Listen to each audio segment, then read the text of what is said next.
అందరికీ నమస్కారం. నేను మీ Haripriya. Welcome to my channel. ఇవాల్టి వీడియోలో దేవీ నవరాత్రులు 10 రోజులు కూడా ఆ అమ్మవారిని భక్తి శ్రద్ధలతో పూజించుకోవడానికి సంవత్సరం అంతా కూడా మనం ఎదురు చూస్తూ ఉంటాం కదండి. ఆ నవరాత్రులు మనకు దగ్గరలోనే రాబోతున్నాయి. ఆ దుర్గమ్మ యొక్క సంపూర్ణ అనుగ్రహం కోసం ఎటువంటి హంగులు ఆర్భాటాలు లేకుండా శాస్త్రోక్తంగా ఎలా పూజించాలి, కలసం అఖండ దీపం లేకుండా ఎలా అమ్మవారిని ఆరాధించాలి అనే విషయాలను ఇవాల్టి వీడియోలో చాలా డీటెయిల్డ్గా తెలుసుకుందాం. ఇది డెమో వీడియో లాంటిదండి. ఈ నవరాత్రులు 9 రోజులు కూడా ఈ వీడియో పెట్టుకుని మీరు పూజ చేసుకోవచ్చు.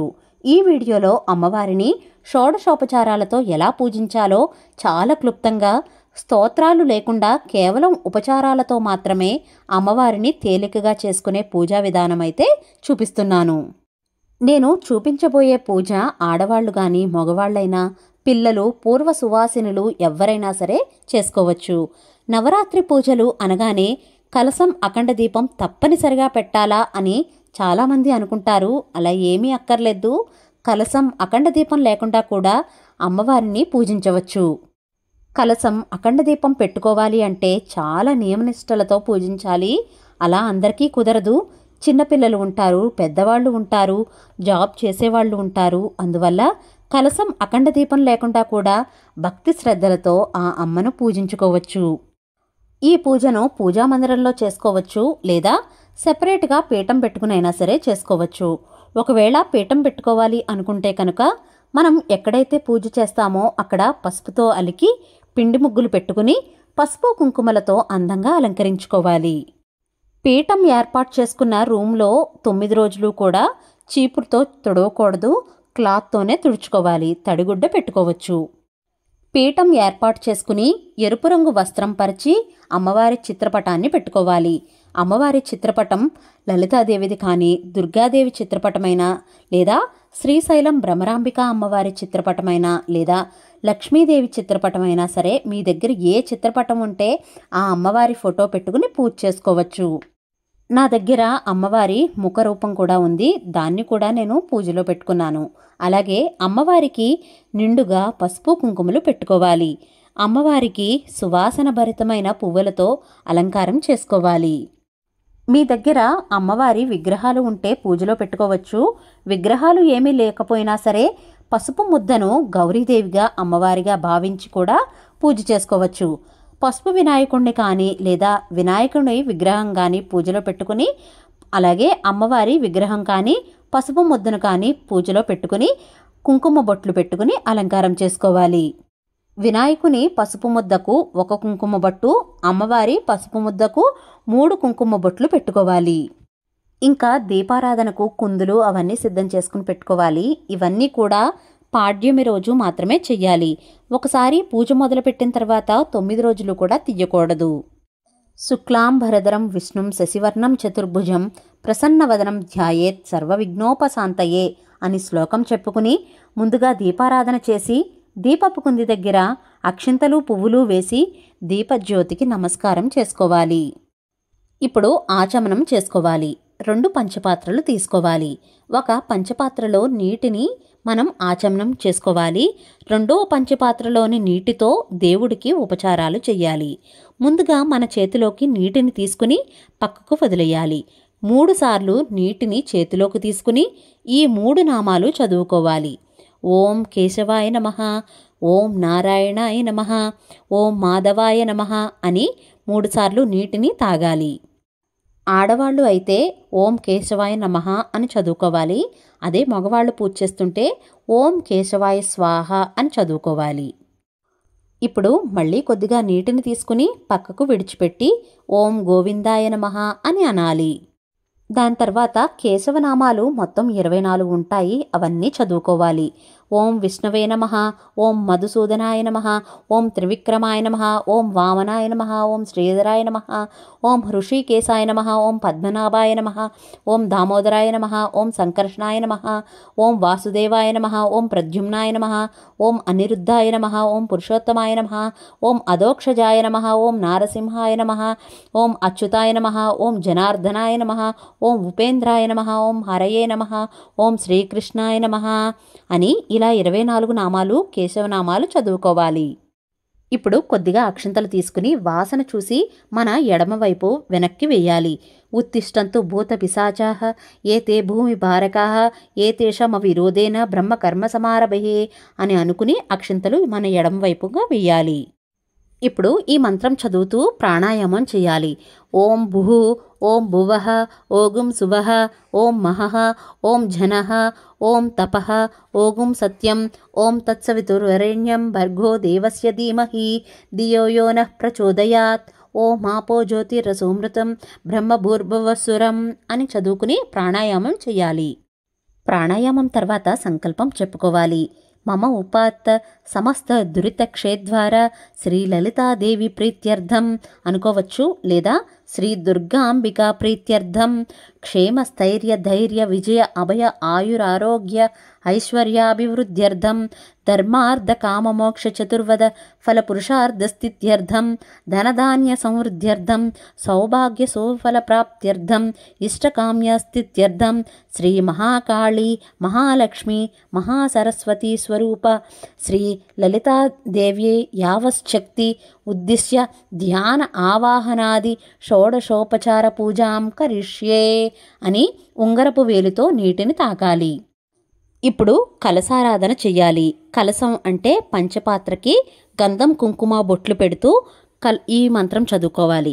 కలసస్య ముఖే విష్ణు కంఠే రుద్ర సమాశ్రితః మూలే తత్ర స్థితో బ్రహ్మ మధ్యే మాతృగణా స్మృతః కుక్షౌ తు సాగరో స్వర్వ సప్తద్వీపో వసుంధరః ఋగ్వేదో యజుర్వేదో సామవేదో అథర్వణః అంగేశ్చ సత కలసాంబు సమాశ్రితః అని చదువుకున్న తర్వాత ఇప్పుడు పంచపాత్రలో ఒక పుష్పాన్ని వేసి ఓంకారంలా తిప్పుతూ గంగే చ యమునే చైవ గోదావరి సరస్వతి నర్మదా సింధు కావేరి జలేస్మిన్ సన్నిధం కురు అని చదువుకోవాలి. ఇప్పుడు పంచపాత్రలో ఉన్న నీటిని దేవం సంప్రోక్షణామి అని దేవతల మీద చల్లాలి. పూజా ద్రవ్యాన్ని సంప్రోక్షణామి ఆత్మానాం సంప్రోక్షణామి అని దేవుడి మీద పూజా ద్రవ్యాల మీద మన మీద చల్లుకోవాలి. ఇప్పుడు పూజలో పెట్టుకున్న గణపతి విగ్రహానికి కానీ పసుపు గణపతిని కానీ షోడశోపచారాలతో పూజించాలి. వక్రతుండ మహాకాయ అనే శ్లోకం చెప్పుకుని మొదలుపెట్టాలి. ఓం శ్రీ మహాగణాధిపతియే నమః ధ్యాయామి ధ్యానం సమర్పయామి అక్షంతలు వెయ్యాలి. ఆవాహయామి ఆసనం సమర్పయామి అక్షంతలు వెయ్యాలి. పాదయో పాద్యం సమర్పయామి నీటిని స్వామి మీద కొద్దిగా చల్లచ్చు, లేదా ఇలా ఉద్ధరణితో చూపించి ఒక ప్లేట్లోకి వదలచ్చు. హస్తయో అర్ఘ్యం సమర్పయామి ముఖే ఆచమనీయం సమర్పయామి నీటిని వదలాలి.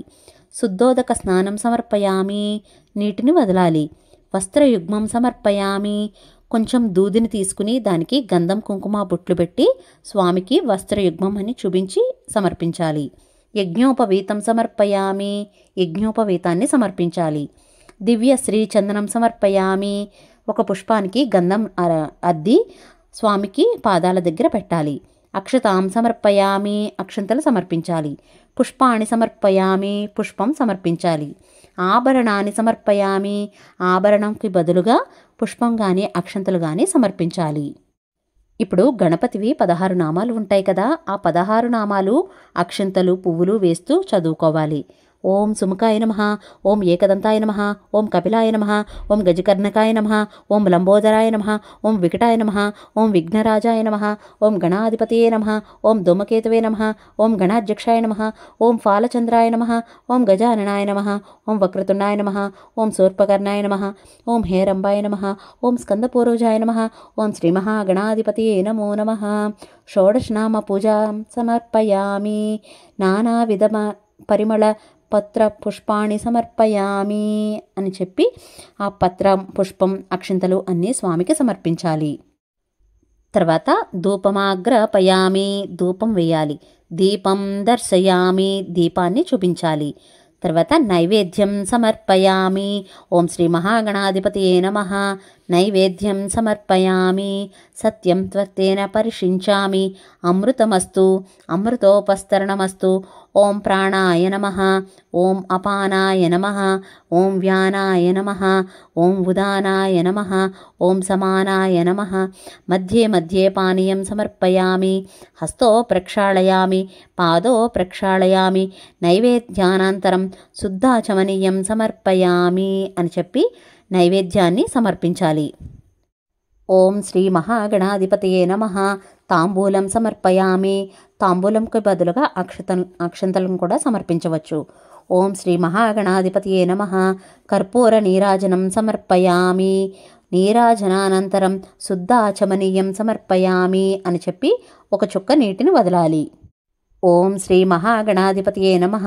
మంత్రపుష్పం సమర్పయామి అని చెప్పి కొద్దిగా అక్షంతలను స్వామి మీద వదలాలి. ఓం శ్రీ మహాగణాధిపతయే నమః. ఆత్మ ప్రదక్షిణ నమస్కారం సమర్పయామి అని చెప్పి మళ్ళీ అక్షంతలను స్వామి మీద వెయ్యాలి. ఓం శ్రీ మహాగణాధిపతయే నమః. ప్రసాదం శిరసా గృహణామి అని చెప్పుకుని వినాయకుడికి పూజ చేసిన అక్షంతలు ఉన్నాయి కదా, ఆ అక్షంతలను కొద్దిగా తీసుకుని మన శిరస్సు మీద వేసుకోవాలి. తర్వాత అక్షంతలు కొద్దిగా తీసుకుని నీటిని వదులుతూ అనాయథాశక్తి పూజాయచ శ్రీ మహాగణాధిపతి దేవత సుప్రీతో సుప్రసన్నో వరదో భవతు అని చెప్పి ఆ నీటిని వదిలేయాలి. ఈ నవరాత్రుల 9 రోజులు కూడా మొదటి పూజ గణపతికి షోడశోపచార పూజ చేసుకోవాలి. ఆ తర్వాత అమ్మవారి పూజను మొదలుపెట్టుకోవాలి. అమ్మవారిని ఫోటో రూపంలో అయినా, విగ్రహ రూపంలో అయినా, కలశ రూపంలో అయినా, పసుపు గౌరీ రూపంలో అయినా ఎలా అయినా సరే ఆరాధించవచ్చు. అది మీ ఇష్టం అండి. మీరు ఏ రూపంలో ఆరాధించాలి అనుకుంటారో ఆ రూపానికి ప్రాణప్రతిష్ఠ చేసుకోవాలి. ప్రాణప్రతిష్ఠ మొదటి రోజు మాత్రమే చేయాలి. మీరు ఫోటోని ఆరాధించేవాళ్ళు అయితే కనుక ఫోటోను పట్టుకుని, లేదా విగ్రహం ఉన్నవాళ్ళు అయితే కనుక విగ్రహం పట్టుకుని, కలశం ఉంటే కలశం పట్టుకుని ప్రాణప్రతిష్ఠ చేసుకోవాలి. మీరు ఏ రూపానికైతే ప్రాణప్రతిష్ఠ చేస్తున్నారో 9 రోజులు కూడా కదలకుండా ఉండేలా చూసుకోండి. కదలకుండా ఉండడం అంటే ఒక చోట నుంచి మరొక చోటకు పెట్టడం లాంటిది. పువ్వులు కానీ అక్షంతలు కానీ తీసినప్పుడు కొంచెం కదులుతుంది కదా, అది పర్వాలేదు. కదలకుండా ఉండడం అంటే ప్లేస్ మార్చకుండా పూజించాలి అని అర్థం. గౌరీదేవిని పసుపు ముద్ద రూపంలో పూజిస్తే 9 రోజులు కూడా పసుపు గౌరీదేవిని అలానే ఉంచాలి. ప్రాణప్రతిష్ఠ మంత్రాన్ని చదువుకుని మీకు డిస్ప్లే చేస్తున్నానండి. మనకు లలితా సహస్రనామ స్తోత్రంలో వచ్చే ధ్యాన శ్లోకాలు ఉన్నాయి కదా, అవి చదువుకుని దాని కింద ఉన్న 2 లైన్లు ముఖ్యమైనవి. అవే ప్రాణప్రతిష్ఠ మంత్రం. సాంగం సాయుధాం సవాహనం సశక్తిం పతిపుత్ర పరివార సమేతాం దుర్గాంబికాం ఆవాహయామి స్థాపయామి పూజయామి అని చదువుకోవాలి. ఇలా ప్రాణప్రతిష్ఠ చేసుకున్నాక అమ్మవారికి షోడశోపచార పూజ చేసుకోవాలి. వీటికి ధ్యాన శ్లోకాలు ఉంటాయి. అవి చదవలేము అనుకున్న వాళ్ళు మనం గణపతికి ఎలా అయితే సింపుల్గా ఉపచారాలతో మాత్రమే పూజ చేసామో అలాగే అమ్మవారికి కూడా పూజ చేసుకోవచ్చు. షోడశోపచార పూజలో ఓం దుర్గాదేవ్యై నమః అని అనుకోవచ్చు, లేదా ఓం లలిత త్రిపుర సుందరీ దేవ్యై నమః అని అనుకోవచ్చు. లేదా ఏ రోజున ఏ అలంకారం వస్తుందో ఆ అవతారంలో ఆ అమ్మవారి నామాలు చెప్పుకొని అయినా సరే చేసుకోవచ్చు. సేమ్ గణపతి ఉపచారాలు చేశాం కదండి, సేమ్ అలాగే చేయాలండి. ఓం శ్రీ లలిత పరమేశ్వరీ దేవతాయే నమో నమః. ధ్యాయామి, ధ్యానం సమర్పయామి, ఆవాహయామి, ఆసనం సమర్పయామి, పాదయో పాద్యం సమర్పయామి, హస్తయో అర్ఘ్యం సమర్పయామి, శుద్ధోదక స్నానం సమర్పయామి, స్నానాంతరం శుద్ధాచమనీయం సమర్పయామి, వస్త్రయుగ్మం సమర్పయామి, యజ్ఞోపవీతం సమర్పయామి, దివ్యశ్రీ చందనం సమర్పయామి, అక్షతాం సమర్పయామి, పుష్పాణి సమర్పయామి, ఆభరణాన్ని సమర్పయామి అని చెప్పి అన్ని ఉపచారాలు చెయ్యాలి. ఇప్పుడు ఈ 10 ఉపచారాల తర్వాత అమ్మవారికి స్తోత్ర పారాయణాలు చేసుకోవాలి. మొదటిగా అమ్మవారికి సర్వాంగాలను పూజిస్తూ అంగపూజ చేసుకోవాలి. పువ్వులతో కానీ అక్షంతలతో కానీ అమ్మవారిని పూజిస్తూ ఈ మంత్రాలను చదవాలి. పువ్వులు కానీ అక్షంతలు కానీ వేస్తూ ఈ అంగపూజ నామాలు చదువుకోవాలి. ఓం దుర్గాయై నమః పాదో పూజయామి, ఓం గిరిజాయై నమః గుల్హౌ పూజయామి, ఓం అపర్ణాయే నమః జానూని పూజయామి, ఇలా అంగపూజ ఉంటుంది కదా. ఈ అంగపూజ అంతా పసుపు కుంకుమ అక్షంతలు పువ్వులు వేస్తూ చదువుకోవాలి. ఇలా అంగపూజ చేసుకున్నాక అష్టోత్తర శతనామావళి చదువుకోవాలి. ఇక్కడ ఏ రోజున అమ్మవారి ఏ అలంకారమో ఆ అలంకారానికి సంబంధించిన అష్టోత్తరమైన లేదా లలితాదేవి అష్టోత్తరమైన దుర్గాదేవి అష్టోత్తరమైనా సరే చదువుకోవచ్చు. చాలామంది కుంకుమ పూజ అంటే ఏమిటి, ఎప్పుడు చెయ్యాలి, ఎలా చెయ్యాలి అని అడుగుతున్నారు కదా. అష్టోత్తరం శతనామావళి చదువుకుంటూ అంటే 108 నామాలు చదువుకుంటూ అమ్మవారిని కుంకుమతో అర్చించడాన్ని కుంకుమ పూజ అంటారు. కుంకుమ పూజ చేసుకున్నప్పుడు చిటికెన వేలు చూపుడు వేలు తగలకుండా కుంకుమ పూజ చేసుకోవాలి. దేవీ నవరాత్రుల్లో కుంకుమ పూజ చాలా విశేషమైనది. తప్పకుండా ప్రతి ఒక్కరూ కూడా కుంకుమ పూజ చేసుకోండి. మనం పూజ చేసిన కుంకుమను అలాగే ఉంచాలి. 9 రోజులు పూజ అయ్యాక పీఠాన్ని కదిలించినప్పుడు మాత్రమే తీయాలి. ఒక ప్లేట్ పెట్టుకుని అష్టోత్తరం చదువుకుంటూ ఇలా కుంకుమ పూజ చేసుకోండి. ఇలా కుంకుమ పూజ చేసుకున్నాక అమ్మవారికి సంబంధించిన స్తోత్రాలు ఏమైనా సరే చదువుకోవచ్చు. అంటే పొద్దున్న కానీ సాయంత్రం కానీ ఒక్కసారైనా సరే లలితా సహస్ర పారాయణం చేయండి తప్పకుండా. అలాగే కనకదార స్తోత్రం కానీ ఇలా ఏవైనా సరే స్తోత్రాలు చదువుకోవచ్చు. ఇప్పుడు మిగిలి ఉన్న 5 ఉపచారాలను కూడా అమ్మవారికి సమర్పించాలి. ఓం శ్రీ లలితా పరమేశ్వరీ దేవతాయ నమో నమః. ధూపమాగ్రాపయామి. నవరాత్రుల్లో నిండుగా అమ్మవారికి ధూపాన్ని అయితే సమర్పించండి. ఆ తర్వాత ఓం శ్రీ లలితా పరమేశ్వరీ దేవతాయ నమో నమః. దీపం దర్శయామి, నైవేద్యం సమర్పయామి. ఇక్కడ అమ్మవారికి ప్రతిరోజు కూడా నైవేద్యం పెట్టాలి. అంటే రోజుకొక నైవేద్యం చొప్పున ఉంటుంది కదండి. ఒకరోజు పులిహోర, ఒకరోజు రవ్వ కేసరి ఇలా ఉంటుంది కదా.